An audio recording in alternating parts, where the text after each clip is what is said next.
சர்ச்சைக்குள்ளான ஐஸ்கிரீமில் எந்த ஒரு மதுபான பொருட்களும் கலக்கப்படவில்லை என ஆய்வறிக்கையில் தகவல் வெளியாகியுள்ளது. இது பற்றி விளக்க இணைகிறார் எமது செய்தியாளர் ரமேஷ்.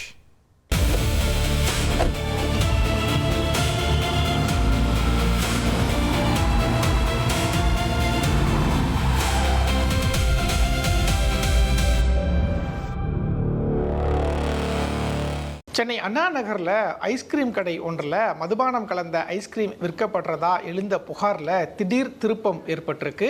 கடை உரிமையாளர் மீதும் இன்ஃப்ளூயன்சர் மேலேயும் உணவு பாதுகாப்புத்துறை அதிகாரிகள் வழக்கு பதிவு பண்ணியிருக்காங்க.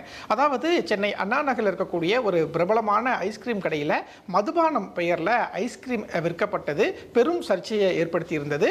உணவு பாதுகாப்புத்துறை அதிகாரிகள் கடந்த சில நாட்களுக்கு முன்பு சம்பந்தப்பட்ட ஐஸ்கிரீம் கடைக்கு நேரில் போய் ஆய்வு நடத்தியிருந்தாங்க.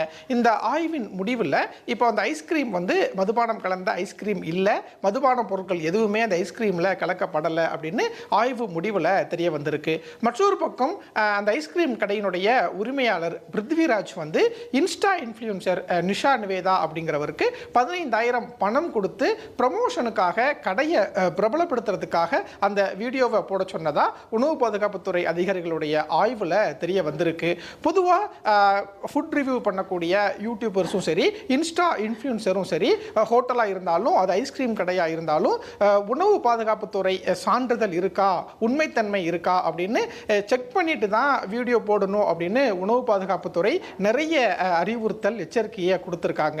அப்படி இருக்கும்போது ஒரு ஐஸ்கிரீம் கடையை பிரபலப்படுத்தணும் அப்படிங்கிறதுக்காக மதுபானம் கலந்த ஐஸ்கிரீம் விற்கப்படுது அப்படின்னு தவறான தகவலை பதிவு பண்ணதுக்காக ஐஸ்கிரீம் கடையினுடைய உரிமையாளர் பிருத்திவிராஜ் மற்றும் இன்ஃப்ளூயன்சர் நிஷா நிவேதா மீது வழக்கு பதிவு பண்ணியிருக்காங்க உணவு பாதுகாப்புத்துறை அதிகாரிகள். சட்டப்படி நடவடிக்கை எடுக்கப்படும் அப்படிங்கிற ஒரு தகவலையும் தெரிவிச்சிருக்கிறாங்க.